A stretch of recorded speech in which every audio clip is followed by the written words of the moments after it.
the chance to win the games. You know what I mean? So no, I definitely don't downplay when you think about Will Reichert and all the, you know what I mean, the records he set at Alabama and stuff like that.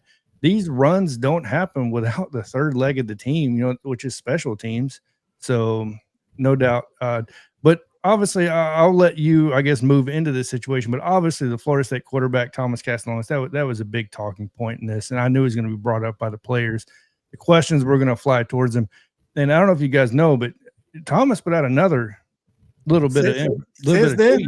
Yeah, since then. So, yeah, he actually was with or near Isaiah Horton, I guess, and then spoke out a little bit, talking about, well, I guess we'll see you boys on the field. So, yeah, so the trash talking is going back and forth. But to be fair, I'll explain more in a little bit when we get into this and when you bring it up. Facts. What's going on, Mars Jam in the building? We appreciate you jumping in there, Mars Jam, saying Boomer. We appreciate that. Yeah, you're right. I did, like I say, I caught Kalen DeBoer. I caught a little bit of Caden Proctor too, and they did ask Caden Proctor about the Thomas Castellano. And since we don't have to reach for, we got a former player in the SEC here. Should we have been in the media era, do you think as a former player, like when you was playing, would that have mattered to you if somebody came out and say, hey man, we going XYZ to Georgia, and you would y'all be talking about that in the locker room, or you just kind of like, well, man, dude gonna say what he say?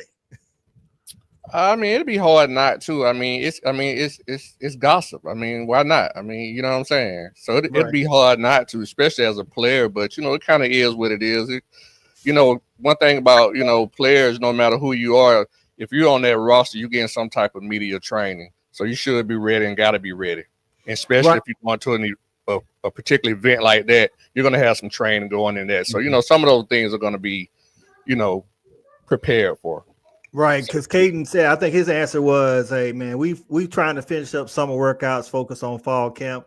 You know, we'll see who win when we play, but we're not really focused on that. Like you say, trained by the coaching staff and the media, but like I know as a player, I was thinking when he was talking, I was like, now when he in the locker room, they probably definitely gonna be like, you know, old buddy was talking all that cash. They always give you something to anchor yourself for interviews.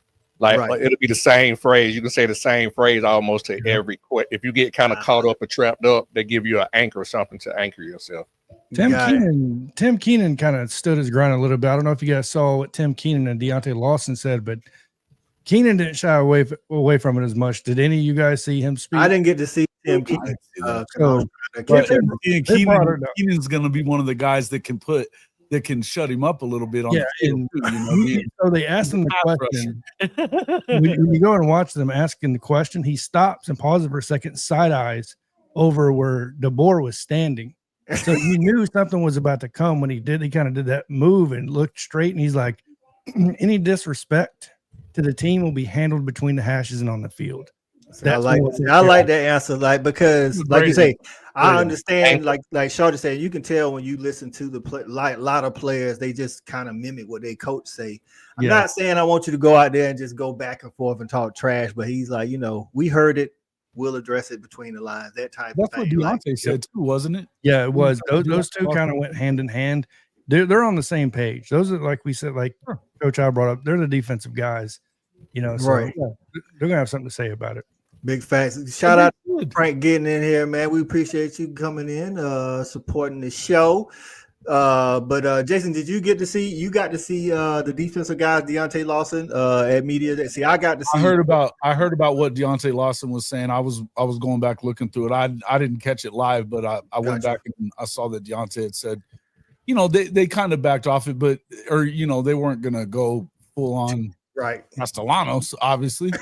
You know, but you know, it seemed like they both said the same thing. It was like, you know, hey, you know, all disrespect type of stuff we'll handle when we get on the field, but we're not going to talk about it now, basically. Which I respect that. And you know what, if you've played this game at any level, I know that our high school coach, man, they loved to pour through newspaper clippings and see who was talking shit. And they would stick it right over the urinal in your locker room so that you saw it 2, 3, 4 times that week. Kind of like Brian Kelly putting the Clemson paws on all the in all the weight room and all that stuff. So not that Clemson was talking noise or whatever, but just to kind of give them a little extra motivation. But I mean, yeah, and it's like coaches look for reasons and ways to motivate their team to step up to another level, whether it's game 1 or game 10. You know what I mean? You're always looking for something. You know, I remember last year whenever South Carolina, you know, you had the transfer receiver that went to Ole Miss. Juice Wells. Juice Wells, and they all had something to say about that. They wanted to whoop his ass because he was, you know, the way that they felt about it. And I mean, you're looking for those little things. You know, you go back to Michael Jordan back in the day. He would manufacture shit to put the chip on his shoulder. So I mean, this is just coaches doing what they're doing, and you know, I don't know what's going on with. To me, that should have been nipped in the bud. If it got talked about a second time, and I want to hear about this, Jonathan, but it got talked about a second time, and he's talking shit again. Right. What are we doing? You know what I mean? Like, Kalen or not Kalen, but Thomas. What is Mike Norvell doing sitting over there allowing this shit to go on? I'd be like, dude, shut the hell up. You've been here for 5 minutes. I can tell you right now, he already got talked to, because what happened was when that statement was made, about probably 10 minutes later, they said he re-said what he said by saying, look, I'm saying this stuff because I felt like our team was 2-10 last year. They weren't any good, and they need confidence going into this season. So in my opinion, he said something. Mike Norvell, probably like you said, bro, chill out a little bit. And then he came back a little bit and was like, well, what I actually meant, or why I'm saying all this, is because of this. And it's one thing to be confident, but Shorty, I mean, you played in the country.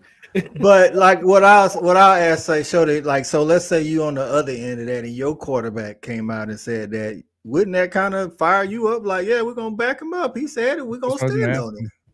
Yeah, I mean, whatever motivation you want to say or get or use, man. But you know, if you really that kind of guy, you don't need that kind of stuff. You know what I'm saying? But I get it. I totally get, as a competitor, I get it. So I don't have no problem. I see it both ways.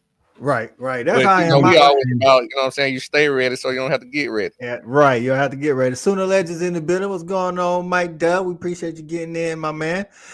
What about you, Stat Guy? Comments by Thomas Castellano, whether you're on the opposing side or you with him, you for it, or just hey man, just wait to put the pads on and prove it on the field. I mean, from his situation, it's dumb, right? They were 2-10. I mean, they were horrible last year. They got a ton of question marks this year, and the Alabama stuff isn't the first wild thing out of pocket he said this summer. He also came out and said that he's been whooping up on the ACC his entire career. Like where? Not weird, at wasn't it? That was a weird statement. You like dog. You got your starting job taken at BC. Oh, you were whooping up on the ACC while sitting the bench. Come on, dog. So if it's the right guy saying it, and he's got the horses to back him, hey, more power to you. But if you keep going and saying it, I can't get behind that, dog.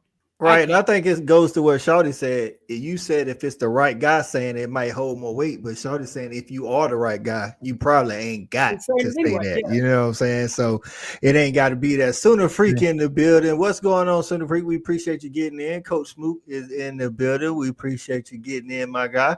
So yeah, man. So, but hey, listen, man, Alabama, we knew things like that was going to come up because Castellano said it.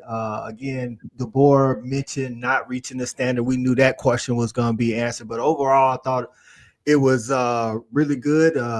They asked DeBoer about the 8, 9. Like I said, we talked about it earlier or backstage. They asked DeBoer about the 8 versus 9 conference games, and he said, "Well, look, we play, Wisconsin and Florida State out of conference, but if you want to throw another game in there, basically I welcome more competition. I want to see more high-end games against people anyway." And I think the top coaches don't really care, to be honest with you. I think it's those fringe teams that's like, oh, well, we shouldn't have to, play all of these games. And they worry about the draw. Right. They worry because they on the fringe. When the guys that want their teams or expect their teams to be elite, I think they like line them up, man. Let's see who the best. Like, let's just do what we got to do. You know what I'm saying? So I like that answer from DeBoer, man, talking about that. Before we move on to OU, Jonathan, you got anything else that about media days for Alabama that stood out to you? No, I think the biggest thing is it's gonna be I'm gonna be paying attention to the transition with Ryan Grubb now. They're handling the media moving forward to see if DeBoer is gonna kind of back off like he used to in the past and let Grubb kind of take handle of it, or is he gonna stay at the forefront of this? That's really it, though. Okay. My boy B Shaw jumping in the building. It's a great show, fellas. Appreciate you getting in. BNG in the building, our resident Texas fans. So, man, we got a full panel. That's right, man. We up in here, man, to talk about it. Listen, these two middle days, not to dismiss the Carolina Gamecocks or Razorbacks, but the two middle days is the meat of it. Listen, just like a sandwich, man. It's the meat of the thing. You know what I'm saying? It's like you had Georgia, Texas yesterday. You got Florida, OU, Bama today. I'm just saying. That's all I'm saying. So, the Texas Blazing was on in full force yesterday, wasn't it? Hey, listen. I don't think it's just in the SEC. I think nationally, everybody's loving Texas. They're loving Arch. You know, it is what it is, but OU was up to bat today, Jason. Give us your initial thoughts on BV and his posturing or how he seemed at the podium today. He kind of felt, to me, it kind of felt like he's like, I mean, I kind of took it as him saying, man, wait till you see what we got now. You think this stuff last year, yeah, we had it bad. We had a bunch of injuries. We had a terrible offensive coordinator. We weren't good enough, and he owned that. But it was almost like just kind of reading his body language. It felt to me like he was like, wait till you see what we got now. Right. And we was talking a little bit before the show, and we wanted to ask you, since you got a post on the OU fan base, and I know me and you kind of talked about it on the other show or whatever, but of course we not to say they're going 6-6, but in your mind, if he goes 6-6, is he in trouble?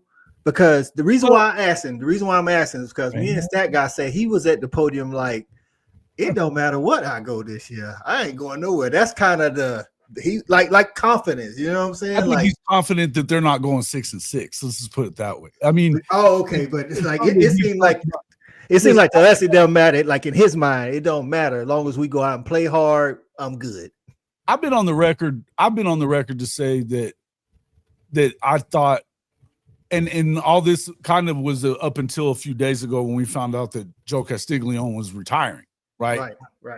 So I've been on the record kind of saying that I felt like it would take something worse than last year, 6-7, of it would have to be that bad or worse, and just not look good without injuries, without any of that other stuff before they would actually fire him. They were going to owe him $35 million after this season. Right. They still owe his staff in that same range too. And they've got a lot of money invested in this roster that should be damn good. So do I think they want to fire Coach V? I do not. Right. But I'll tell you what, he was hired by Joe Castiglione. And there is a group of people around. There's boosters and there's certain people close to the program that don't want to hear no more excuses. And I got to tell you, I'm kind of one of them at this point. I'm at the point that, look, if aside from the only excuse you got left, if you ask me, is that if they were to have the same amount of injuries. Now we know that they've replaced some of the medical staff that we've had some worries and concerns about, the last couple of years. So I don't think that that's going to be an issue. I'm telling you that I believe that I think that he's confident in what he can do running the defense like he has before. I think he's confident in having a guy like John Mateer who comes in with some swag, who he knows the offense. He's played under Arbuckle at Washington State. Same guy that was coaching up Cam Ward before he went to Miami. So I think that they feel good about that. They brought in a guy like Jaden Ott. They loaded up on receivers. And truth be told, you've got the best offensive line coach in the country that, yeah, they weren't good last year. They had a lot of injuries there, but I think that a lot of it had to do with their coordinator situation as well. I don't know that – I think that, yes, I think he's in more trouble today that Castiglione is retiring than he was a week ago before we found out about that. Right. We figured that might have something to do with it. I think so. But I do feel like overall He feels confident in what this team is. And, you know, you did lose some close games last year, and it's the worst offense I've ever seen at Oklahoma, man. And I remember the 90s when they were trashed then, too. It wasn't as bad as it was this past. It just everything that could go wrong went wrong. They couldn't score. They could not score. They even in great situations that, you know, they turn over Tennessee twice in their own territory and immediately turn the ball over again. You know what I mean? Right. So it's like, so confidence either way, you know what I'm saying, whether it's like I say, we got some naked pictures of somebody he know he ain't going nowhere, or just confident in the team and the product that he's about to put on the field, man. What's going on, Trojan Fight? Appreciate you getting in the building. Say what's up, panel. Hey, man, I told y'all, like I said, we talked a little Alabama, but we still got another guest to come up. It's my brother from another mother on another show, Sharpshooters Podcast. I got Brinsky Sharp representing the Tide. What's going on, Brinsky? What's going on, man? The Tide is here. A Tide is coming. Hey, man, I'm gonna let you get in with some comments on what you thought overall of DeBoer and some of the players. We talked about them a little bit, but we talked about how DeBoer kind of looked at the podium today and how he handled some of the questions. Oh man, I felt like they answered them good, as confident as they can. Like it's nothing but a bunch of word salad doing this time, man. Just Shawty said the same thing. And have like just what you gonna get out. You just try not to put out billboard material for the most part. I know they answer Florida State quarterback. I always get his name wrong. Thomas Castellano. Yeah, right. The pizzeria. But that's where he's gonna be. Hey, man, that's just my little shade towards him, man. He good people. But no, man, they addressed that and I think they answered the best way possible. Said, man, all disrespect will be handled accordingly. Right. Deontay Lawson and Tim Keaton basically set the tone. So that let them know that, yeah, we ain't forget. Then we see a clip of him just talking about he was just trying to rally the team because they were 2-10. Oh, no, you already stepped in that mud. Exactly. But they're not going for that. So that time is already over with. But yeah, man, for the most part, you just pretty much just know that the season is approaching. These guys, everybody basically gonna say the same thing. Like I feel like we're better this year, yada yada yada. Even though we our plans to make it to the playoffs, well, we plan on. It's the same stuff. We're better. Even Mississippi State saying the same thing that we say.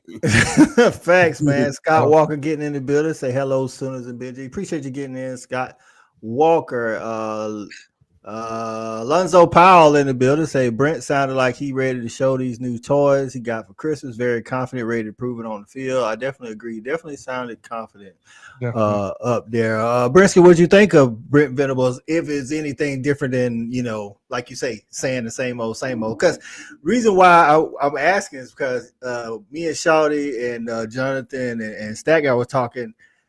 Out of all the coaches so far, Hugh Freeze seemed like the pressure is eating him alive, and he knows the pressure is there. And it's like today, I thought DeBoer was a little bit not as like I don't think pressure's getting to him, but like for somebody that's won as many games as he has, not just at Alabama but in his career, he didn't seem as quietly confident. And Jonathan pointed out that could be because he's usually not the guy in the media. It's usually Ryan Grubb, you know what I'm saying? So maybe that, but that's why I was asking about these coaches. Do you see anything like that about out of Brent Venables, or did you see just total confidence out of him?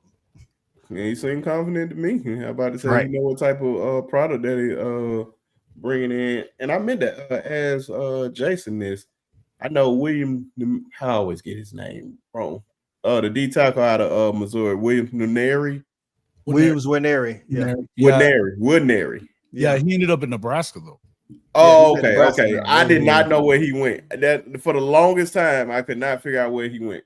I did. Yeah, he was gonna. I think at one point, Jason, wasn't he gonna be at Mizzou, and then he went to Mizzou. He went. Okay. He was pretty much locked into Oklahoma for most of his recruitment. They had, and you know, he was wearing Oklahoma gloves and all this kind of stuff leading up to it. But it sounded like his mama kind of made made it be known. And once they were able to start paying them while they were in high school, that kind of made it easier. And I but it didn't didn't last.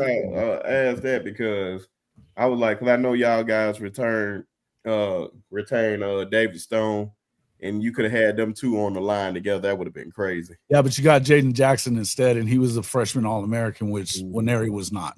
Winery hardly actually played. Actually, the reason he left is because he wasn't everything that he was billed to be. So I think we did just fine by getting Jaden Jackson instead. He's the first guy since Tommy Harris to start every game at defensive tackle as a true freshman. So, but now we talked about some of the pressure, like Jason laid it out beautifully for us.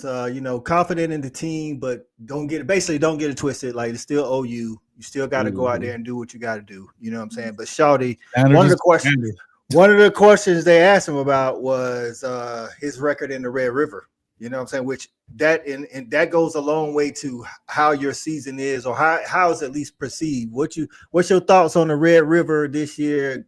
Kind of going into it, just from the preseason aspect. I mean, I feel like Texas is definitely the better team, definitely on paper for sure. I mean, I think they're stacked, and all this is subjective, so I must say this because it's just my damn opinion. And there were many different interviews, and the one that I saw was a 21-minute interview of BV, and it was a very close-up interview. And guys, I'm on the totally opposite end of the spectrum, and I love my Oklahoma fans. I love my Oklahoma people, but I'm just talking about from a body language and how he projected himself to me from how I feel. Yeah, I feel like the man. I'm just being honest. I think he in over his head. I think he's still learning. I still think he's learning the game, still learning how things really go. He's gonna need this year and definitely next year for he really get hope to this program to take it where it need to go. I just didn't get that from him in the interview that I saw. He just seemed like he in over his head. I hate to say it, man. Who is he talking? I'm gonna let you get at it, Jason. Let me get to something. I'm gonna bring you up in here in a minute. Shout out to Jesse Browning. Say bird up in the building. House Money Products. Say Georgia just got good in like 2020. Georgia like the winningest program behind only like Oklahoma.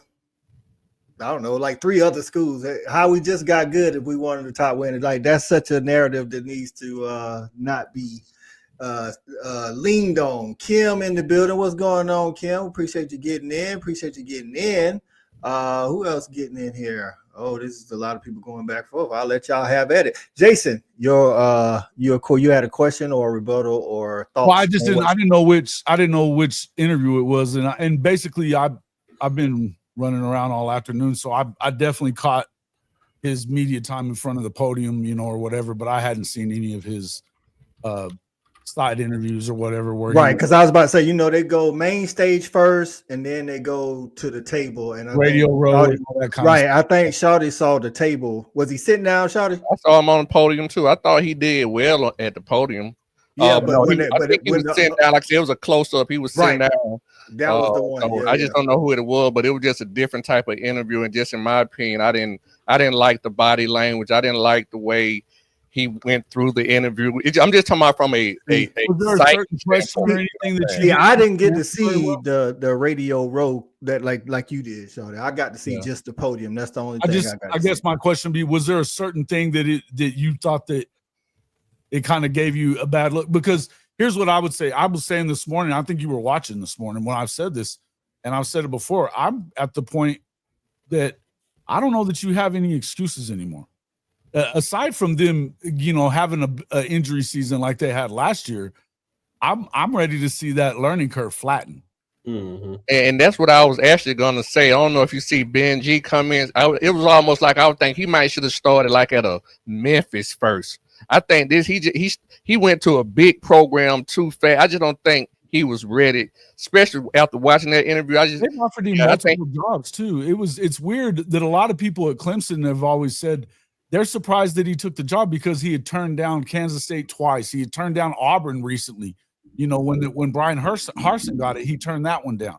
You know, he could have had multiple other jobs as a head coach in the last 10 years or that 12-year period that he was at Clemson. He didn't have to he was only willing to take a head coaching job if it was Oklahoma.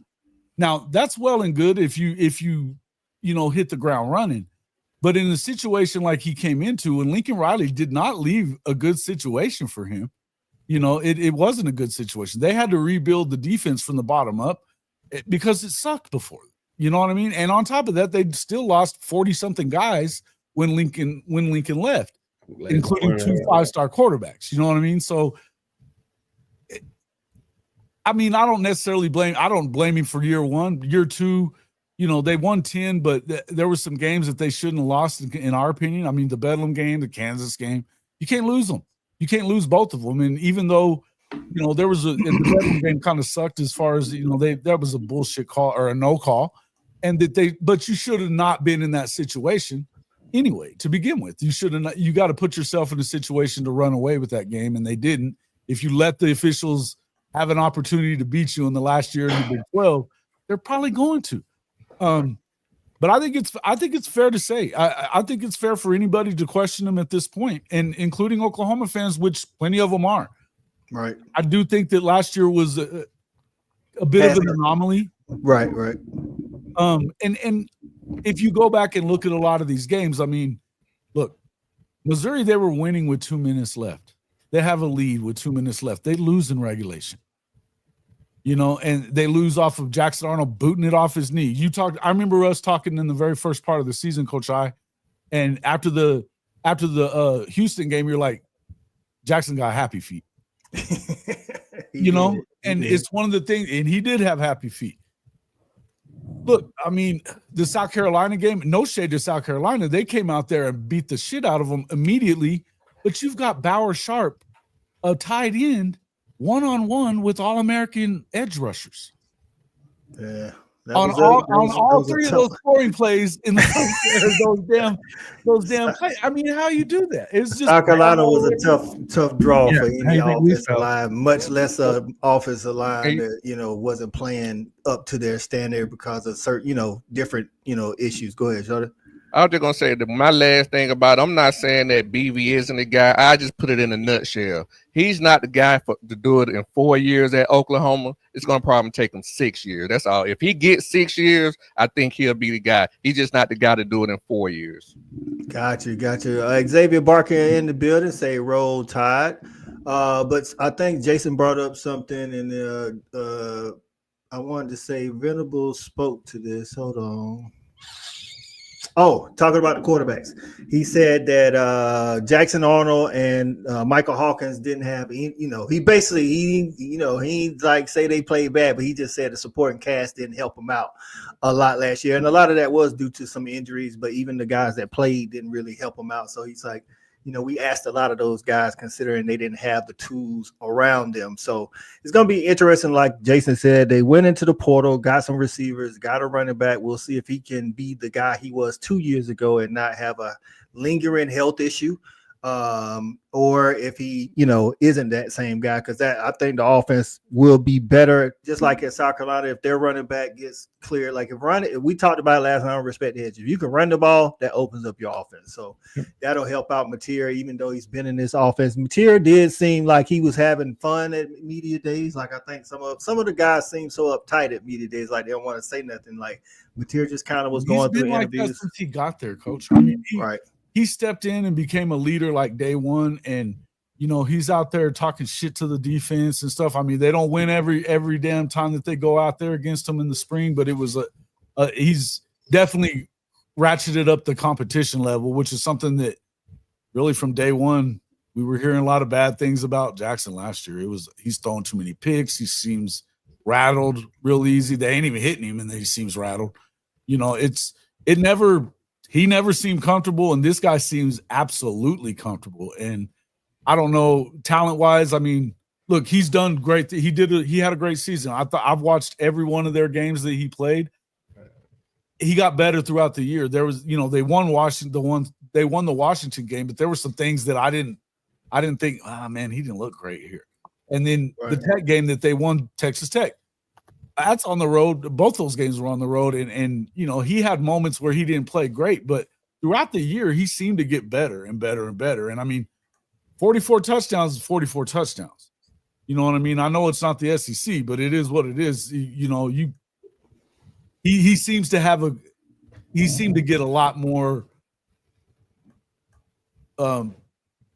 He got more comfortable in the offense and what his role was in it, and leadership has been basically what we've been hearing a lot of it. He's got a lot of swagger, and you know, it can't be worse than it was last year on offense. That's all I could say. I think if we all can agree to that. Dave Whitehead in the building says, evening. Stack, I'm gonna let you get your thoughts on OU, just the overall, you know what I'm saying, SEC media days or things of that nature before we talk about these Florida Gators. You muted, Stat. Wouldn't be a live show without it. Exactly. You know what I'm saying? I enjoyed Mateer's interviews. I do like kind of the swag and confidence that he has. Obviously, that offense will roll depending on how good he can be going up against SEC defenses.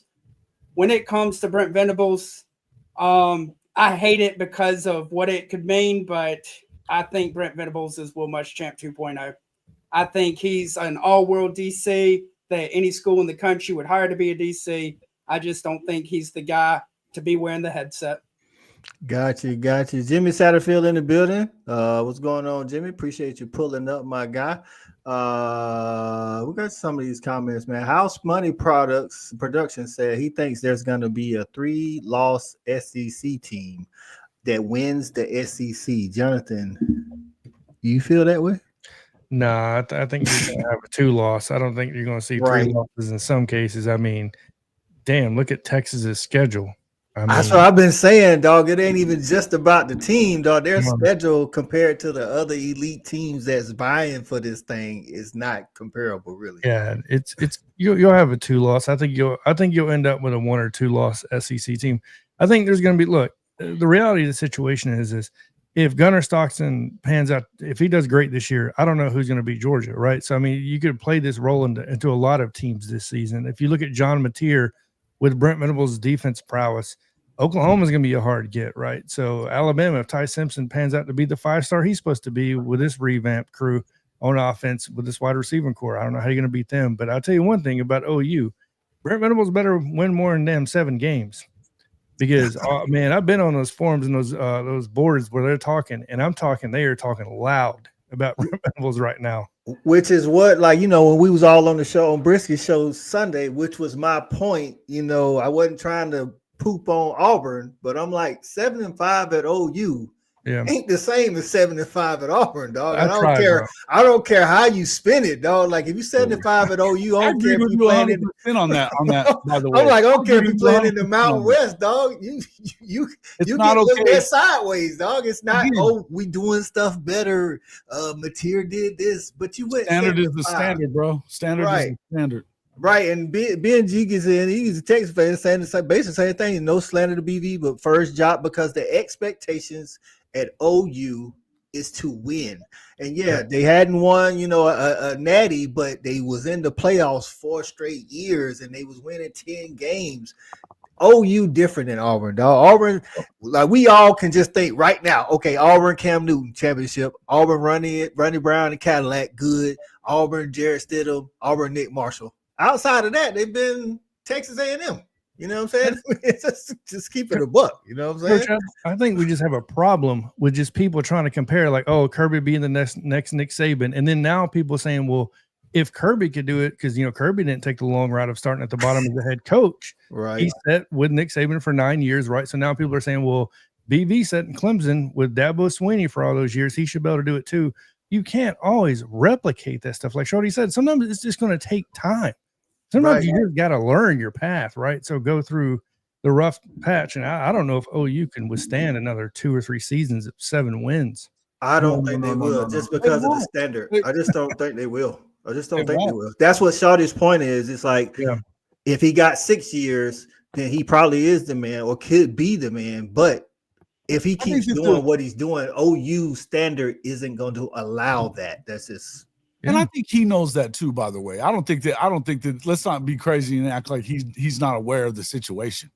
You know what I mean? He is aware of the situation. And I think, look, I feel like I hadn't seen what the interview that Shawty's talking about, but to me, it felt like he was up there saying that he's confident. He's talked about it before this too, saying, look, whenever we won 10 games the last time I called this defense, 2 years ago. So I feel like I know that I can do this. And he said this, another thing he said is I've been coaching for my job every year that I've been a coach. Right. So it's, in the end, you guys could be right. I mean, hey, I said it myself earlier. I don't feel like he has a lot more excuses, and I feel like it's time for that learning curve to flatten out. There's things that we should not continue to see, a la the Ole Miss game when you call timeout on 4th and 4. You're in your own territory. I don't care if you're not going to go for it, but don't call timeout and punt. You can take a damn penalty and punt. Do not call timeout and punt at the end of the third quarter. Right. And House Money Products is agreeing, says if BB doesn't win by the end of the season, he has to go. We love him, but this is business. Like I said, Oklahoma's just a different standard. That's just what it is. Zofix getting in. We appreciate it. Says it's fair criticism of BB, but I don't think it's as impactful as you make it sound. Again, this is not to project that they will go 7-5, but we're saying that if something like that happens, then the same, let's just say OU's people ain't putting up with the same old. That's just not the standard again. That's and we know that as outsiders. USCJ in the building. What's going on, my guys? Say, fellas, what's good? How y'all like the #1 recruiting class? Big Jason talking to me. Listen. I ain't gonna front on you, Jay. Listen, we was #1 for about 48 hours until we lost the defensive lineman to Texas today or yesterday. But that's okay. We got us. If they hold on to the class, not unlike last year when they ended up 34 recruits right now. Then right. Then we'll talk. But let me when they're 4-3 in October. Then come and talk to me if they still have that #1 class, because I don't see it. Right. Listen, man.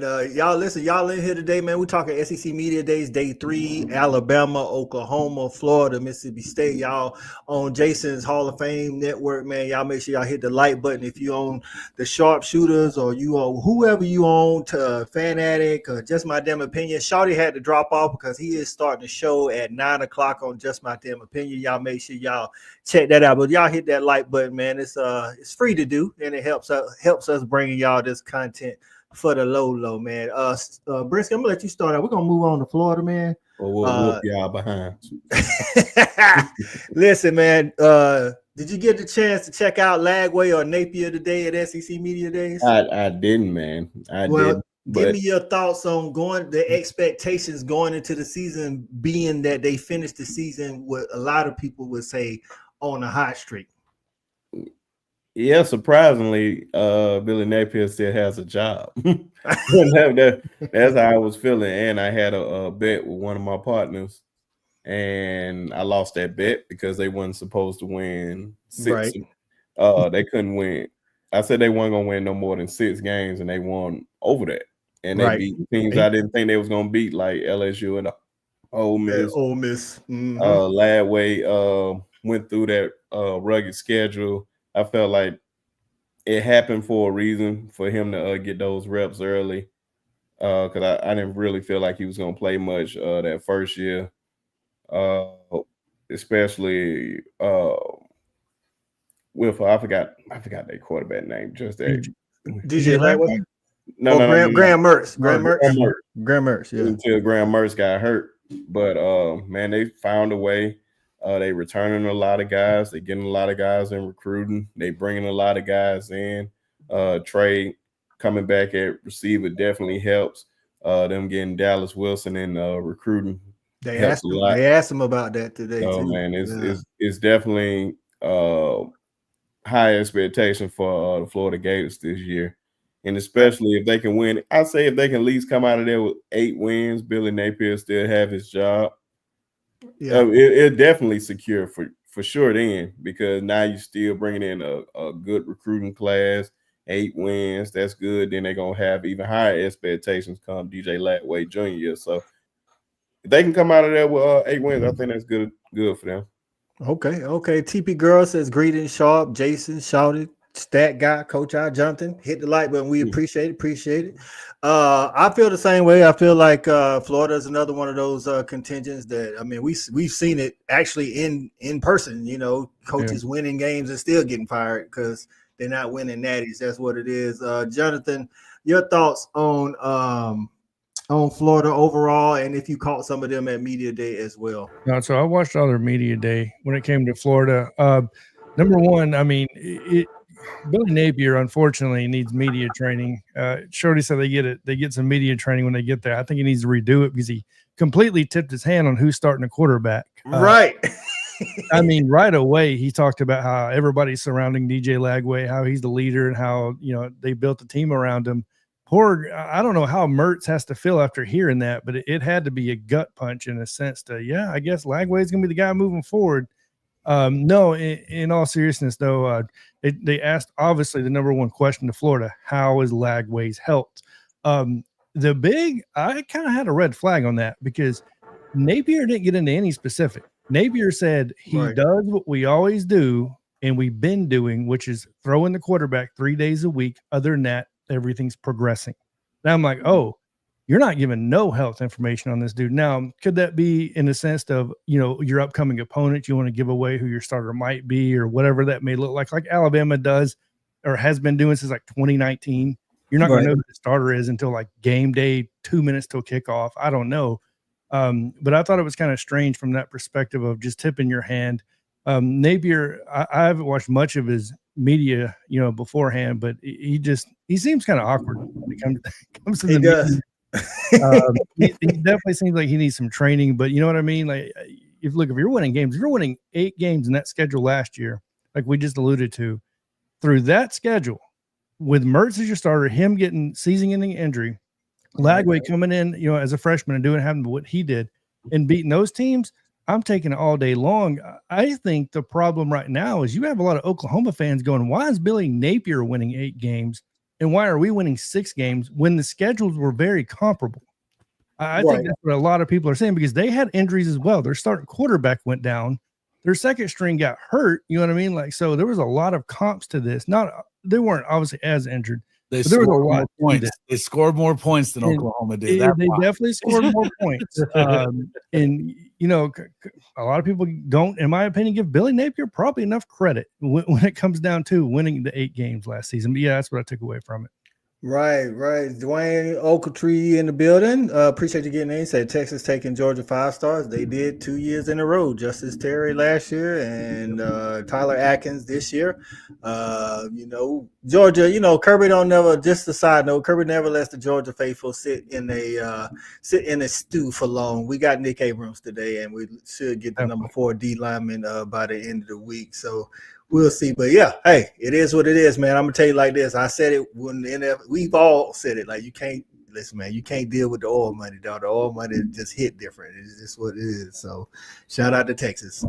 Cordy in the building. Appreciate it. Said BV about to build a dynasty. Okay, Cordy. I hear you.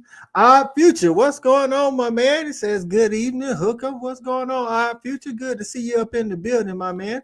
So, Shawty, your thoughts on Billy Napier? You kind of spoke to some of those same sentiments that Jonathan, talking about, maybe they could be a problem in the SEC if DJ Lagway do some of the stuff that he did last year. So Jonathan just said exactly what I mean. I just speak more metaphorically.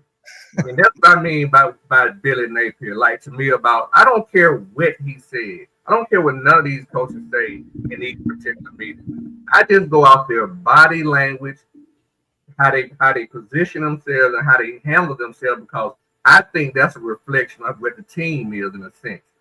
Billy Napier, as country as he is and awkward as he is, he projects himself like a man that just came off an 8-5 season, and he feels damn good. Yeah, I definitely agree with that. Him. He was sharp. He was clean. I mean, he felt good. I ain't feel no chink in the armor, no nothing. It's like, to what they were saying about BV earlier.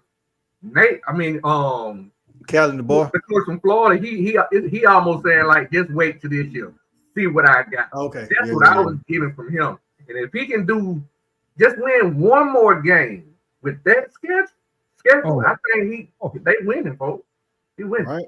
Hey, can't deny that, man. Especially if DJ turns out to be the Texas former Texas 5-star high school quarterback that everybody has him out to be. Hopefully he's healthy and we can see what he actually can do, because Billy did allude to him playing through a lot of injuries last year, even taking over for Mertz, who actually had a season injury. Shout out to Jeremy and saying Boomer Suda. We appreciate it. What'd you say? What question you had, Jason? So something that I was noticing from the High Top guys, and shout out to High Top Sports, but they were talking about, there's a lot of talk about, apparently it wasn't necessarily his shoulder injury that they're worried about so much. He had a bad hernia throughout the year. Which is even from high school, not throwing, but yeah, that was what I was about to say. That injury started in high school, and that's the thing. I'm interested to see him get through. I mean, we all know this, the SEC line of scrimmage league. DJ is a big boy. Let's not what I'm saying, he's like 225, 230 pounds or something. But yeah, he's a big kid. But it's a lot of big D linemen out there too, and he plays the schedule against a lot of the good ones. So, and we know he's not afraid to run that thing. So we'll see if he can last throughout the year, and if so, what Florida can do with it. Brinsky, your thoughts on Florida? Oh, I was the first one. Oh man, I was about to say you had went dog on me. I'm like, I made sure I leave you out. I'll get Jason and Stat Guy in here. Stat Guy, thoughts on Florida, man? Yeah, I'm with Jonathan. We know that DJ didn't participate in spring. Obviously, I wasn't expecting an update, but he's throwing the ball 3 times a week. Like, that was weird too. Like, if you're going to say that, I feel like you could have put a little bit of meat on the bone for us. Like, give me something, because let's be honest, Florida without DJ isn't scaring anybody. That's true. Facts. That's big facts. And 2, I want to know how much work he's actually putting in. Yep. If he doesn't complete more than 58% of his passes, Florida's not about. Right. I got you. Yeah, because he did, he may end up being one of those guys, and me and Stat Guy talk about it a lot. Maybe he doesn't have the eye-popping stats, but apparently during the 6, didn't they win like 6 of the last 7 or something like that last year? So maybe he's just a winner, I guess. And it's only ugly. Was that one whenever he didn't play, and they got beat by Texas pretty bad. Right. And then Kim is referring to, I think when we was talking about BV coming into OU, saying no coach, regardless of who they are, could be handed his situation and thrive. There has been a lot out of this control roster early and devastating injury bug. Right. Definitely could see that. That's why he got this year. Right. Jason, your thoughts on Florida and the expectations, and if you did catch any from I did. Yeah, I was actually on with the High Top guys for a little while and watched some of that, and watched DJ Lagway actually too. I think that they're coming in pretty confident. And I think as much as I like DJ Lagway, I'm Eugene Wilson is a stud. Oh man, I think they've got some firepower on that side of the ball, right? I think the best thing about that team is their defense, and I think that was a major reason that they played the way that they did throughout a lot of the season. They had a defense that was right on par with a lot of the other SEC top defenses. And when they got some offense, when Lagway was in, they were able to pull off wins. Now, when they didn't, you saw what happened against Texas. They got blown out. In Austin, he's not in the game. He comes back in the next week. They go right back to rolling. I think that they're a good football team. I don't know. I guess my concern would be like what you said. It sounds like he had a plethora of injuries. And if the hernia injury was something that had followed him from high school, makes you wonder, did you get it fixed? Because those are the kind of injuries that can come right back. And a hernia, man, shit. I don't know anybody I know people that have had hernias before, and that is not something that you can just easily, play around with. And, it's whatever you think, it's a lot of pain, man. And so to be able to go through that, I think it's going to be tough. He's the running type of guy too. But I think as good as they are on offense, they're really good on defense. I think it's going to depend, kind of like Oklahoma. And I said this on High Top. I think that there's a lot of parallels between Florida and OU. They've got a lot of talent. They haven't really lived up to expectations that you would have at Florida or Oklahoma, because these are programs that are proud programs. They expect to win. They don't expect to get beat by their rivals a bunch of times in a row. They don't expect to get beat by anybody a bunch of times. You know what I mean? And so I feel like they should be pretty good. But I just wonder, I don't love his play calling. I don't love Billy's play calling. But without Lagway the whole season, what are they going to look like? Facts. It would be a concern. I think he's just as much on the hot seat because I don't think that anybody. I was going to allude to that. They don't want to hear any more damn from him either. Right. Kind of, alluding to what Jay Lou was talking about earlier, and you just said it, Jason. Similar issues, winning. It's just similar pressure. And since Alabama was up on SEC Media Days, and Jay Lou is a recruiting guy, I'm gonna let him address Trojan Fights comment here. He says an Alabama commit that's from the West Coast is on flip watch. Do we know what commitment he's referring to, Jonathan? I haven't got anything. You're probably talking about anybody from anybody. Who do y'all have? I was about to say, who do y'all have that's good from California, possibly? Let me bring up my big board. Because I don't know who would be even on the flip. I'll be honest with you. I don't know of anybody that's listed on Alabama's recruiting board right now. On flip watch. Is he taking the Trojan Fight? Let us know. Is he taking the visit to Southern Cal? Is that why you're saying he's on flip watch, or what we got going on here? Are you sure it's not because they're paying $20,000 a month to commitment? We got some people out here doing now. No, they're doing it. Jay ain't talking about that on his show, but that's what they're doing. Let's see here. You can go ahead. It is a little bit more expensive out there, so 20,000 out there ain't like 20,000 over there. Right. Maybe that's why. Per month you can get by. Hey, 20,000 in Cali. That ain't gonna hit their pockets hard like it'll hit in Athens. I mean, you 20,000 money after you better be winning a natty the first year you come. Yeah, you're right. Samuel Utu would be the only guy I could even think. Well, number one, he's the only guy I could think of that's even from the West Coast.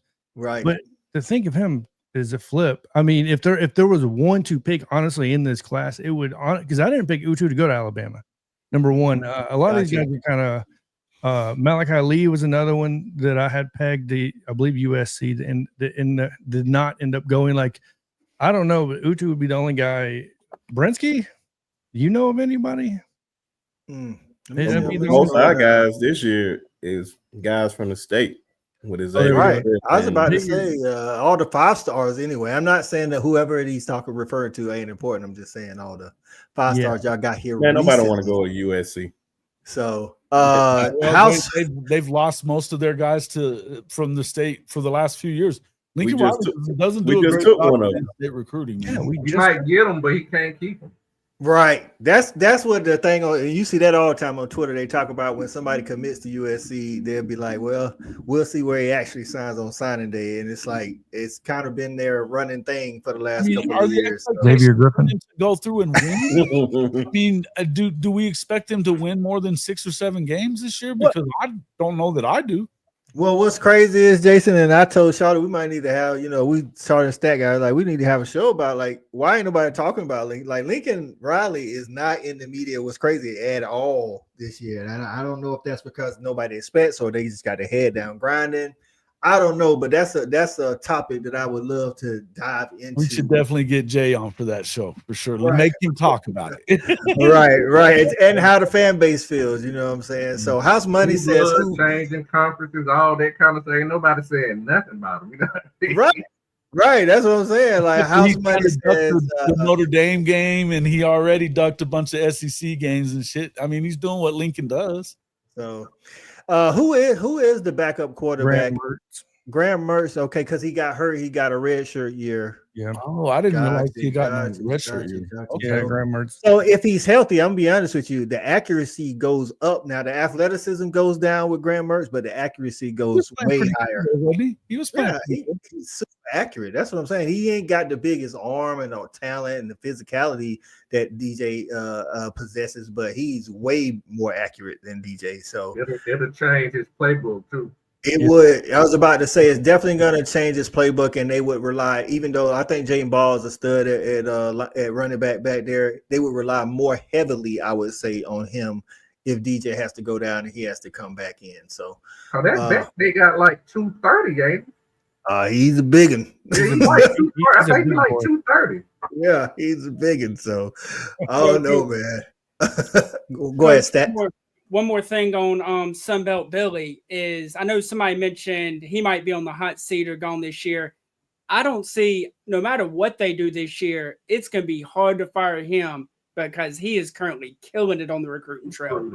I think if he keeps this class together, it'll be hard to let him go. Now, I would love for that to happen because, you know, he came into our backyard and took my boy that I coached in basketball. All that. Yeah, but they were doing the same thing last year, and they ended up falling down at the end of the. They did. And not only are they winning in the recruitment, but they're winning at some key positions. They got a nice offensive line recruiting class. They're getting some big boys on the D line. Yeah, I think that they've done really well in the trenches. No two ways around it. But I'm just saying, if you're not holding on to this class, and you saw at the end of the year. At the end of the cycle last year, it may not have been in for this past season. It was the year before where they were top 5, and next thing you know, they were like 16. Right. So more so than ever to that, Jason. More so than ever in this NIL era. Teams ain't stopping recruiting these guys. I mean, we just seen it. The D lineman that Georgia had, you know, Texas State on him. He was committed to us for about 2 weeks. That's how we got Xavier Griffin. Exactly. Y'all got Xavier Griffin from US from SC. We got Tootle. We got Tootle, the linebacker from Auburn. Yep. It's like, and this was happening before NIL, but more so now with NIL. It's like, hey, let's up the ante on this guy, see if we can get him to move. You know what I'm saying? Shout out to Stevie G for pulling up, man. We appreciate you getting in. Been a minute, Stevie G. So it says Trojan Fight says reportedly next year USC will only go for 15 or so recruits. So they really like the guys in this class. And somebody asked Trojan Fight how many people they had in the class, and I think it is 32. Like 34, 35 is what they're talking about. Right. Maybe up to 40. Jesus. Or are we talking about what's allowed or what they have? No, what they have. Yeah. I can look it up right now. No, I think they're well over 30 for sure, but they're targeting upwards of 35 to 40, I think. It's a lot of people, but listen, Georgia got like 28. So I don't know how it really helps. So I think you need to win now. I think it may feel like maybe he is safe because of the money. They still owe him $80 million. So, I mean, there's a lot of money on it. But here's one thing. SC can afford to fire his ass. They've got more money than most any program, you know?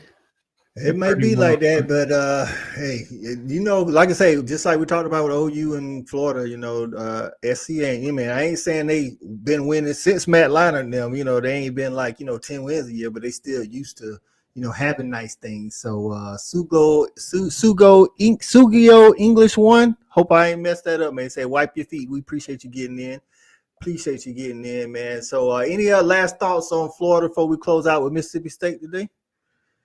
All right. So I got to see Blake Shapen, and Blake started out the year throwing a lot of yards, a lot of touchdowns, then got hurt. I think he got hurt in like second or third game, something like that. And got a medical red shirt. He's back, says he's healthy, says second year in Jeff Levy's offense. I don't know what that means, but he says second year in Jeff Levy's offense, and the X's and O's are starting to be, I guess, come easier for him. Stat guy, thoughts on Mississippi State, SEC Media Days, and any expectations for the season with one of the hardest schedules in the nation? Well, look, I'm keeping a buck with you. They're not on my schedule, and they trash, so I turned the TV off.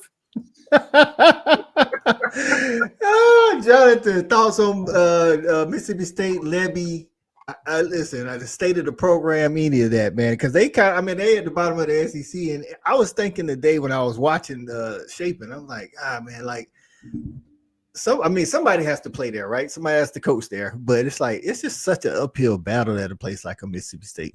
Mississippi State is. Look, I did watch Media Day. I'll be honest with you, it was the most uninteresting one out of all the ones I watched, and I'll be straight up honest with you. When I was listening to it, I was like folding laundry as they were talking to tell you how interesting they are. And the reason why I say that, all respect to Mississippi State, all respect to Jeff Lebby, all respect to Blake Shapen.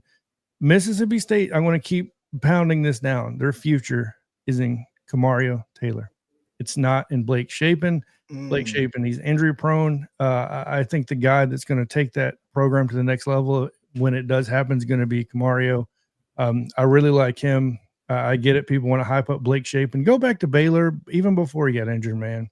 You know what I mean? I get it. You want this hype with Luttrell and everything else. To me, this is one of the most uninteresting hires in a long time, in my opinion, with the SEC, because of what he lacked when he brought everything to Mississippi State. There was nothing. There's not even a flash in the pan, in my opinion, when it comes to this program. So I don't know how you go up. I'll be honest with you, I'm with Stat Guy on this.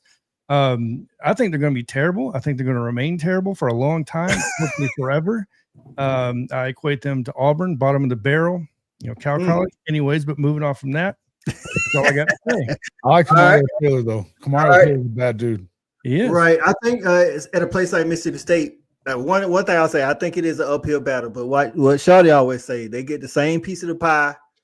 They do. Sharing the SEC revenue at the end of the season that everybody else gets. So if you can do it at one place, why not? But that's I'll let Shawty get in here and talk about that. But our future is just a key here. He's asking about the Florida program. Says outside of Lagway, what about their defense? He says he has no idea because that's just as important as the QB talk. Like, they do return a lot of production on their defense. I'll say that. Their best corner went to the NFL draft, but that doesn't mean they do have two good safeties. I don't know what they're going to do at corner, but the front is supposed to be pretty decent. And I think if you looked at any Cole Kublik, he did like his rankings of each position. I think he had Florida's D-line in the top 5 in the SEC. So that's what I'll say about the Florida defense. I think a good offense can help out a defense as well. So if they play in complementary, they may look as good or down the stretch. Now, outside of LSU and Florida during that 7-game stretch, I don't know if they beat anybody of a relevant offense, but I will give them, kudos for beating LSU and Florida down that stretch. So I'll say that about that. So, Bresky, your thoughts on the uphill climb in Starkville, and if do they even need to show up to SEC Media Days? They are there so they won't get fined. That is the only reason why they are there. Exactly. I don't know why he even took that job. That would not be my first head coaching job. Thanks. Thank you. I have nothing to say about. Only thing I'm happy about with Mississippi State is Tony Mitchell, who used to play for us, he found a new home. Yep. Okay. So I'm just praying for him. That is it. Gotcha. Outside of that, I don't care nothing about Mississippi State. Oh, and their recruiting has gotten worse, by the way, if that could even happen. That's so crazy. I'm just going to throw that out there real quick. So ever since Oklahoma and Texas came into the SEC, there's just not enough anymore. And no, look, I don't know what to tell them anymore. Right. So, Shorty, two things. I think what Brinsky just said about him taking that as his very first head coaching job, was that a good decision? I mean, I know you got to take what comes to you, but if Mississippi State wants you, that means somebody else probably, like, maybe a Big 12, or even go down to like a Group of 5 or whatever wants you. And then the second part of that is, you always say they getting the same piece of the pie that everybody else getting. Can they do it? Is Mississippi State a place you? I mean, Dan Muller did it for a year. So, well, I mean, just look at this. Ole Miss is just down the road. They don't have 3 10-win seasons, same conference in the last 5 years. So again, it's about getting the right guy. And once you get the right guy, everything else comes with the administration, the money, yada yada yada yada yada yada. But just in terms of him taking this the first job, I mean, he had his reasons. I don't know what was going on both sides of the coin. He may feel like he had to leave where he last was. There maybe was no future there. He may have felt like that coach would be gone in 2 years, living on take a head coaching job. So you never know.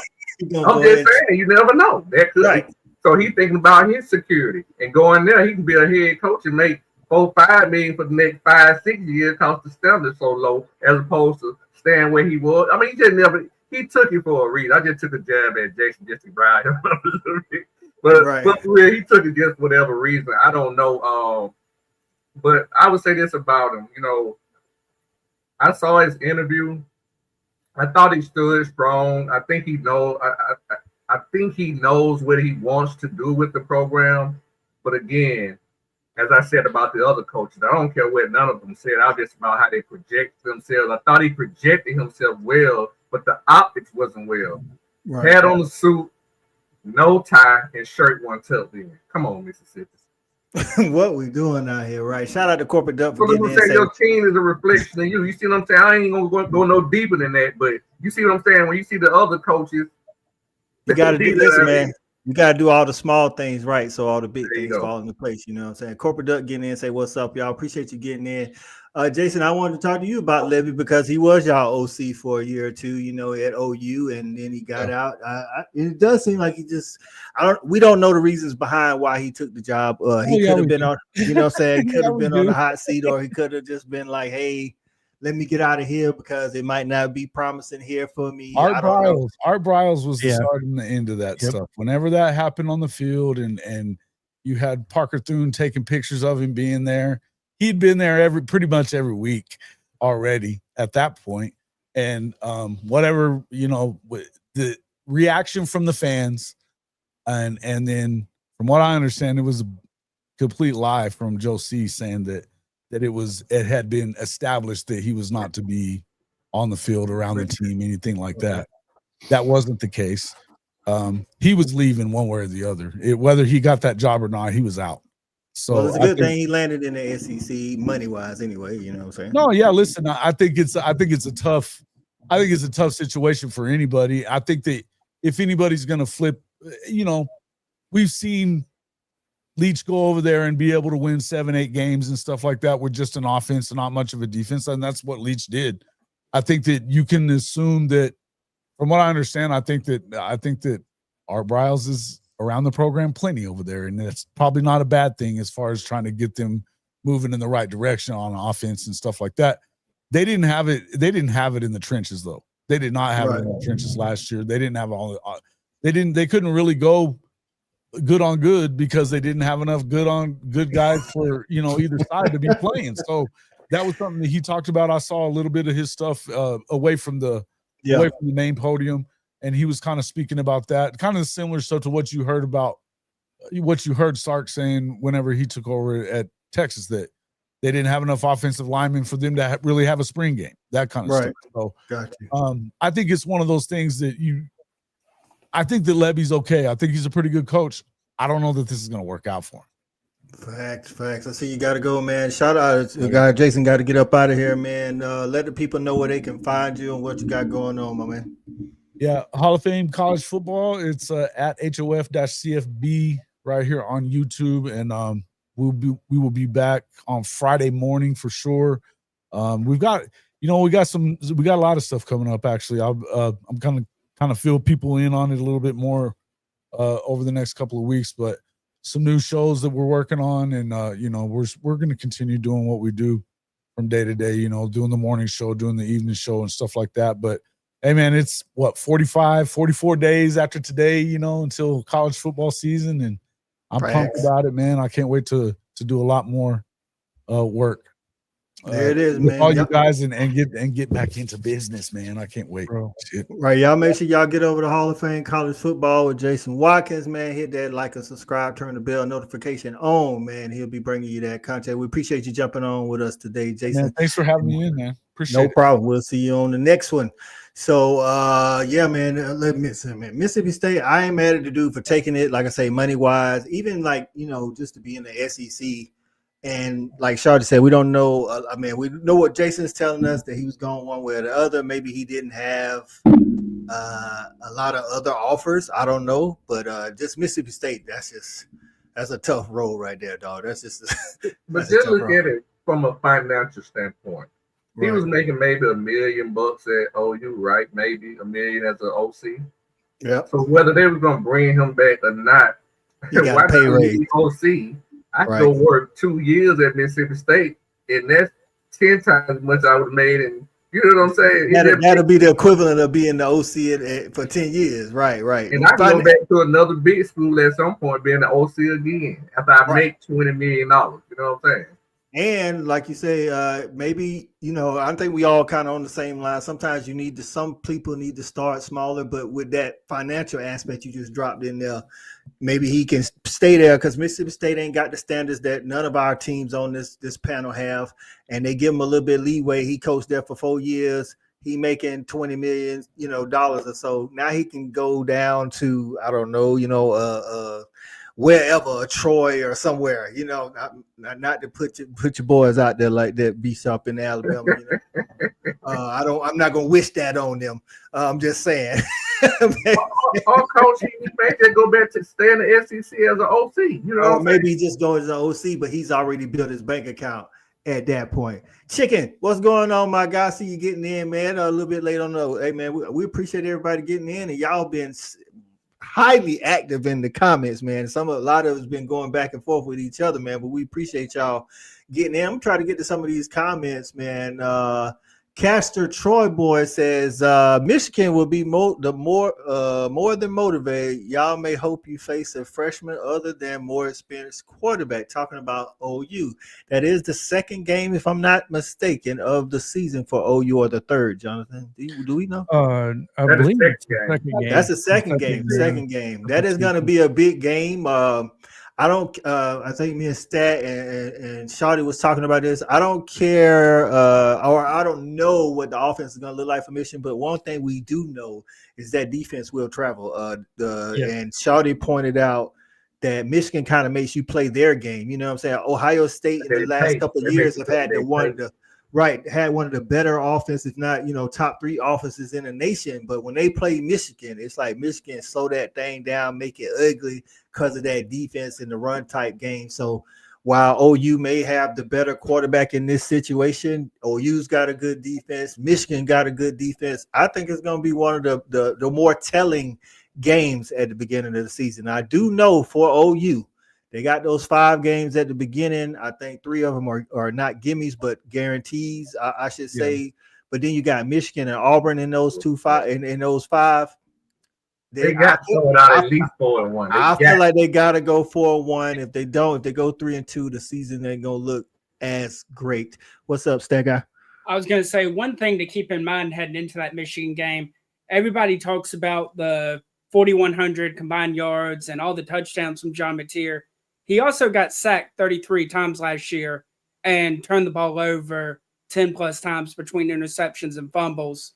So that is definitely something to watch out for coming into the SEC. Obviously, Michigan, with the defense they play, behind an offensive line that was bad last year and is going to be unknown again heading into this year. That's right. House Money Project speaking on Levy, say Levy's predictable, just like Lincoln Riley in pivotal situations. They both have tendencies to tuck away when it matters. And that's something, if that's the case, he's going to have to get out of at Mississippi State. If he wants, I mean, like I say, we thinking, lower expectations, you keep the job for a little bit longer, but they still don't want to go, they go 2-10 last year or something like that with no conference wins. I don't think they don't want any conference wins in the next 3 to 4 years. I think we got to get one.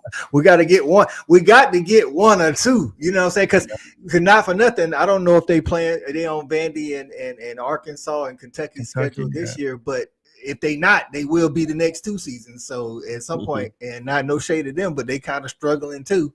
You got to get some wins, win 1 or 2 here somewhere. You know what I'm saying? So with the teams that we talked about today, Bama, Mississippi State, Florida, OU. I'll start with you, Jonathan. 2 biggest games for Bama this year. Well, I mean, obviously traveling to Athens is always going to be clearly the low-hanging fruit, Jonathan. I ain't gonna let you off the hook like that. obviously, But I mean, no, the ones I really want to pay really close attention to is probably going to be LSU, because it's going to be a real testament to our secondary with Garrett Nussmeier throwing the ball. So I really want to see how that pans out and really see if our secondary is what it's supposed to be put out to be with Mo Linguist and these guys. Because Mo Linguist, I don't know about Brensky. He shocked me, right, coming from Buffalo, and the expectations were very low to a lot of people, including myself. He's proven not just to be, it seems like, developing these defensive backs, but recruiting his absolute, ass off, to be completely honest with you. But yeah, I'd say LSU. And then, I mean, it's just because what Oklahoma did to us last year, that was dirty, man. I mean, only scored 3 points, and they beat us the entire game. So, like, that's going to be one. Auburn, to me, Hugh Freeze. I don't know if Hugh Freeze will even be there by then, to be completely honest with you. Deuce Knight will probably be the starting quarterback by then. But yeah, there's so much to this. But yeah, I'm obviously I think Florida State in the trash talking as well. I can go on and on. Every game to me gets personal to some extent. All right, before I move on to Stat Guy, tell me of the other three teams, Mississippi State, Florida, and OU. Not Mississippi State, Florida and OU. Give me a big game for each of those teams. Jonathan. You were asking. Yeah. I'm gonna ask you. Yeah. Go ahead. Repeat the question. I said I want you to give me one game for Florida and one game for OU. Big game of the season, or means a lot, or pivotal. Florida is definitely. Well, I'd say Florida is going to be Oklahoma, and vice versa. And the reason why I say that is because I think it hinges both their seasons. I really do. Just like we already pointed out, if Oklahoma loses that Florida game, and let's say they lose the Michigan game, they go into that Red River rivalry 3-2. I mean, their season could be an absolute disaster. And the same can actually be said for Florida. So the first 5 games, their season are kind of hinging the same way, because the back end of Florida's schedule is an absolute nightmare. So I think that's what it comes down to. Now, Oklahoma, I think, how are you going to do traveling into Tuscaloosa? And I'm not just saying that as a Bama fan, but is Brent Venables' defense going to continue to grow week by week, right? So just like it did last year, and hopefully Alabama does the same with Kane Womack. I just want to throw that out there.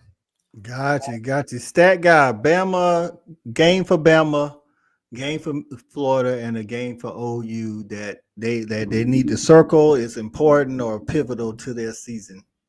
The game for Bama, of course, is coming up the road to that there Columbia, South Carolina. They got lucky and escaped in Tuscaloosa with a win last year after my boys recovered the onside kick, couldn't kick a field goal. South Carolina's got it circled. They better have it circled, because we about to lay the smackdown to them. For Florida, I think it's the world's largest outdoor party with Georgia and Jacksonville. I think it's time they beat you. I think if Billy Napier wants to save his job, that it starts right there in Jacksonville. And then for Oklahoma, a team that went into Norman and spanked them last year, I think they want to go on the road and get some revenge. And I think it's South Carolina as well. And the thing with that game is, for any OU fan planning to travel to South Carolina early in October, you better wear 2 deodorants for that noon kickoff. It's going to be hot. It is gonna be sweltering down there in Cola, South Carolina, man.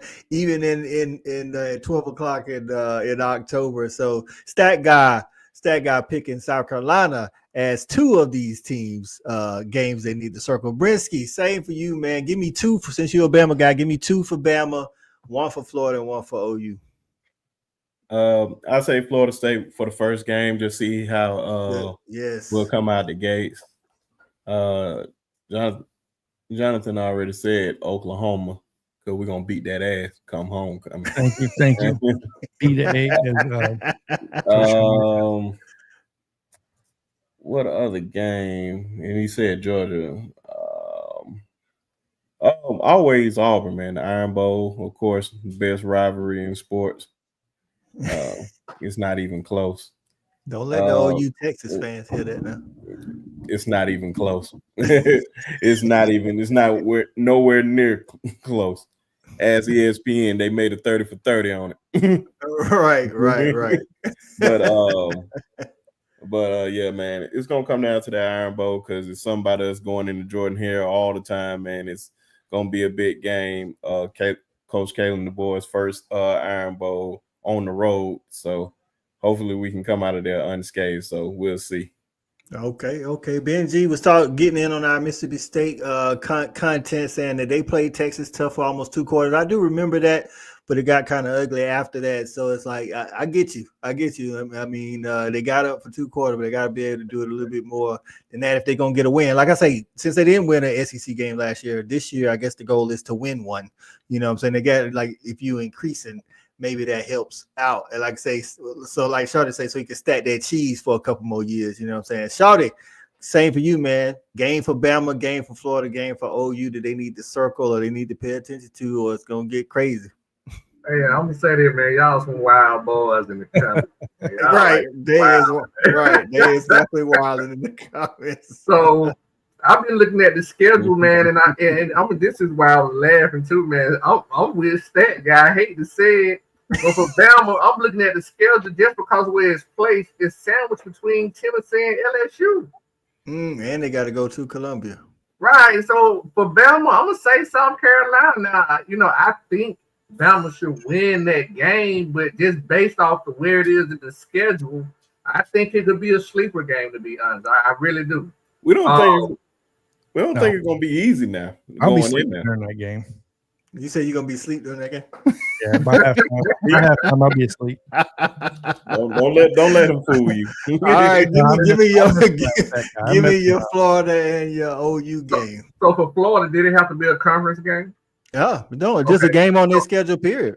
So I'm gonna pick Miami. I just, once again, just because where it's placed on the schedule. You know, they sandwich between I just had it. They sandwich between Texas and LSU. So I think, yes, exactly. That's why I picked Miami. They sandwich between those two teams. And Oklahoma, again, I went with South Carolina because they sandwich between Texas and Ole Miss. So South Carolina. I mean, with that guy. Shane Beamer and company showing up as pivotal games on these teams schedule. What's up, Robo77? Appreciate you getting in. Say what's up, fellas. Come on, playing season, tired of this and talking season. Right. Hey, listen, I'm with you, Rob. That's why we take such a hiatus on the fan egg. It's hard. Like now, SEC Media Days for a lot of us signifies the start of college football being in the air.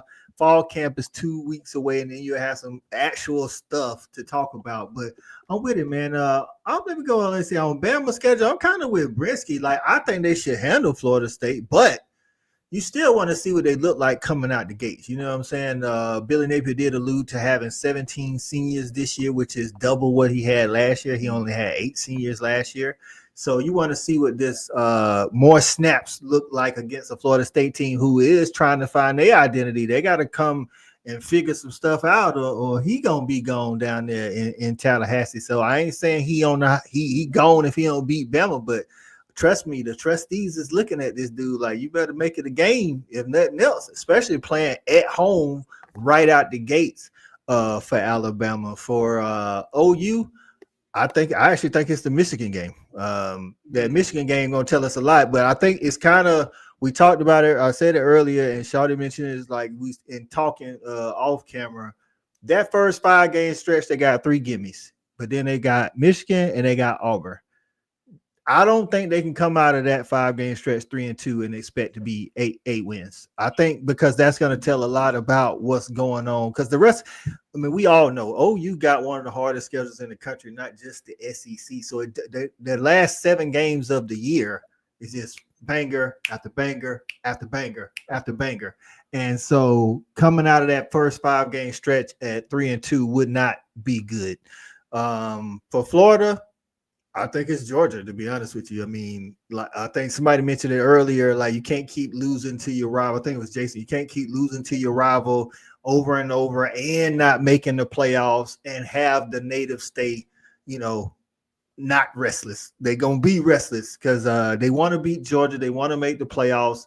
They feel like you got more talent. If DJ Ladway is healthy, you can't keep coming out of that game with losses and then expect the fans to not be, raving about that. So That's what I think, man. So we appreciate all y'all jumping on today, man. Any y'all got? Let me go around the board.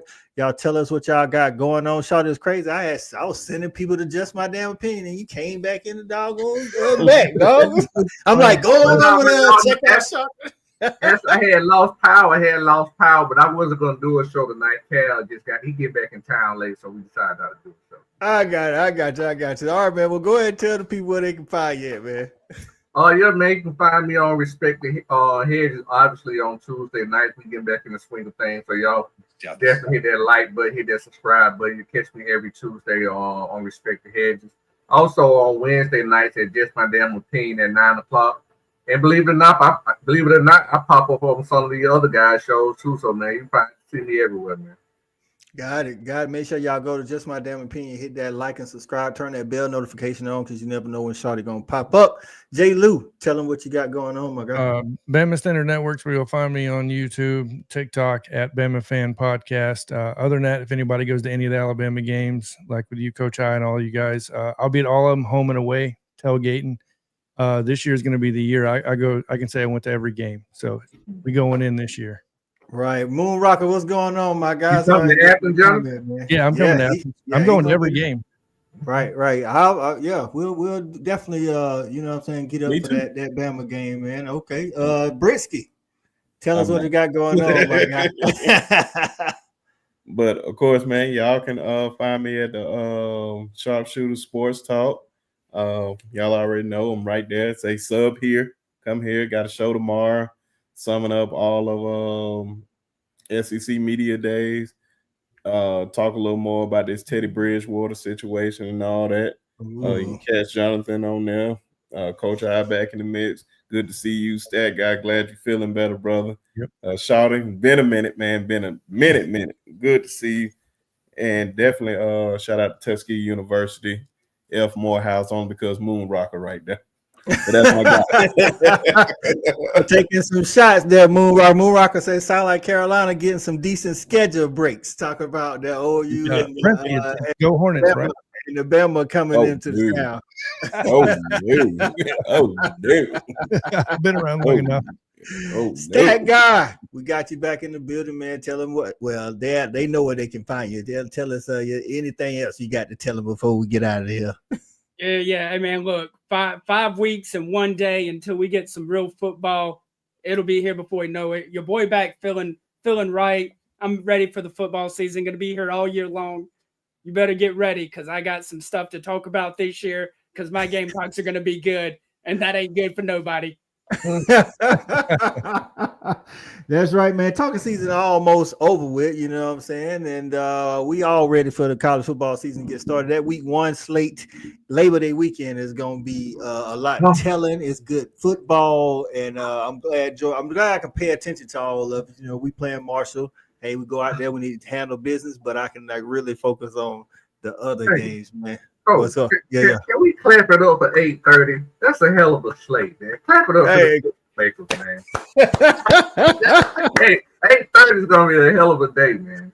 Listen, man, that day is. Listen, I just looking at the games. I don't remember the last time we had this many games. So it's about 8, 9 games. I put it in one of my group chats with my some of the guys I went to school with. And just looking at it, man, there was like no out of all the games, it wasn't like of course we all picked Bama to win. You know, Bama plays Florida State, Georgia Tech, and Baylor's gonna be a good one. I want to say Tennessee and Syracuse, Clemson, LSU, Texas, Ohio State. Like it's getting crazy that first weekend, man. And if you're not watching college football and you on one of our channels, I don't know what to do. You better hire a babysitter. That's all I can tell you. Listen, that's right. Don't let no distractions get to you now, because it's gonna be some heat on that day, for real. So we appreciate everybody jumping in on all the channels, man. Just My Damn Opinion, Hall of Fame, Twitter. Got Jason, you got your Brent, you got your sharpshooters on here. Somebody up here in the top. I can't even tell who it is. Oh, that's Just My Damn Opinion. Okay. And then Hall of Fame, YouTube, and Fanatic Facebook and my regular Facebook. So we'll be back at this thing tomorrow to close out SEC Media Days. Your boy is back. Coach we here all week talking about SEC Media Days, man. So we appreciate everybody coming through, dropping the comments, man. Listen, I want to shout out everybody in the comments, man. Y'all been going ham, and I appreciate that, man. House Money Products, Jeremy Turpin, Castor Troy Boy, Sooner Legends, who else in here? ZSB Lou, you got in here at the end. Kim Hurst, Moon Rocker. Let's go. Sooner in Texas. Well, we got a lot of people up in here today. Let's see. Keep going, guys. Y'all was going at it in the comments, but the comments. Listen, I'm glad I didn't post the comment. I was gonna have the comments flowing on the side. I'm glad I did. No, they was going in. Qwerty in here. Who else in here? William McMillan in the building said, y'all better be concerned about FSU. If you ain't, Bama. That's what they saying. That's what I'm just saying. I'm just reading the comments. Don't shoot the messages. You know what I'm saying? 3 touchdowns. Rob 077, BNG, Bishop Frank, Scott Walker. Do they have an early spread on that game? Yeah, yet? 14. That sounds about right. Sooner Cowboys. That does sound about right. Who else in here? TP Girl. We had a lot of folk up in here today, and Richie Dubs was in the building. God, who else? Don't make me miss it. If I miss you, y'all. Jimmy Satterfield was in the building. We appreciate it. We appreciate Xavier Barker. Oh man, hey, you got a Trojan Fight. Trojan Fight. I gotta say one thing. Yep. Go ahead. I'm looking. Go ahead. Tomorrow, my birthday. Tomorrow's Brisky birthday. It is right. Oh, and speaking of birthdays, shout out to Hog Wild Podcast, SEC Mo. His birthday is tonight. He will be. Man, I gotta show my boy Mo some love. Right. And SEC Mo will be on the Fan Addict tomorrow night talking hogs and Sam Pittman, and if he's gonna last throughout the year, which I don't think he will. That should be a short segment. Don't get play. Over under 1 minute. Right. Corporate Duck was in the building today. Dwight. Man. Who else? But yeah, man. Shout out to Brisket. Sugio English was in the building today. Yeah, I know I'm gonna miss some of y'all, but I'm trying here. Stevie G, my guy, was in the building. Who else? I got you, TP girl. Hey, can I ask a question while you looking through that, Coach? Yeah, go ahead. Jonathan, are y'all gonna adopt a GM at Alabama? Are we gonna adopt a GM? We're not. I mean that strategy. Because Georgia, we're not gonna have a GM. You know how a lot of schools are getting GMs. Yeah, we got a GM. We talking about general. Y'all have a GM? Yeah, Courtney Morgan. Okay. Because I don't think Kirby. I think Kirby said that we're not gonna have a GM. Yeah, Kirby controlled too much. No, Kirby could listen. Kirby, I don't think Kirby can function if he ain't got control. I got you. I like to think it's like I think Nick Saban was the same way. I don't think Nick Saban would have had a GM if he was over both sides, director of personnel and operations. Whereas, DeBoer is relinquished as director of personnel all to Courtney Morgan. So, but that kind of goes with what I think. That kind of goes in line with what John told us earlier about him not really being in the media type guy. Ryan Grubb being the one talking. You know, what I'm saying he let me just focus on this field stuff. Y'all focus on all this other stuff. Whereas other people, like I say, I don't think a lot. I don't think Dabo's bringing in one. I think he likes to, have that, control too. Shout out to Dwayne Ogletree was in the building today. I don't do this often as far as going back up in these comments. It's Scott Walker. Stacker, y'all got a GM? USCJ. Yeah, I don't think so either. I think Beamer likes to manage as well. Okay. So man, you gotta think that's Beamer's bread and butter of what makes him a good head coach. Yeah. It sure as heck ain't calling one side of the ball or another. Beamer is the GM. Right, Dave Whitehead in the building. Go ahead. I'll be honest. I'm shocked we got a special teams coordinator. I'm like, why we wasting money on that? Oh, right. He's a special team guru, ain't it? That's it. Yeah, right. Yeah, that's what he was in Athens that one year and at OU for 3 years. So that's his calling. You know what I'm saying? Funny. Jesse Browning in the building. I think that is it. My boy B Shaw was in the building earlier today. That's it. We appreciate everybody, man. So make sure y'all check out all these channels, Bama Fan Podcast, the Bama Standard also network, because John's is really puppet master behind the scenes on a lot of that stuff. Brinsky Sharpshooter Sports Talk. Y'all make sure y'all get at him. You doing a show on your birthday, Brinsky? I'm doing the show. I more than likely probably do one just because I ain't gonna be on there alone, man. Got to drink a little bit. Just got to drink a little bit. Check out Just My Damn Opinion. Y'all can catch us on Respect the Hedges on Tuesday nights, every night, every week at 8 p.m. Eastern time, man. Again, appreciate everybody. Until next time, man, we'll see you when we see you, and go Dogs.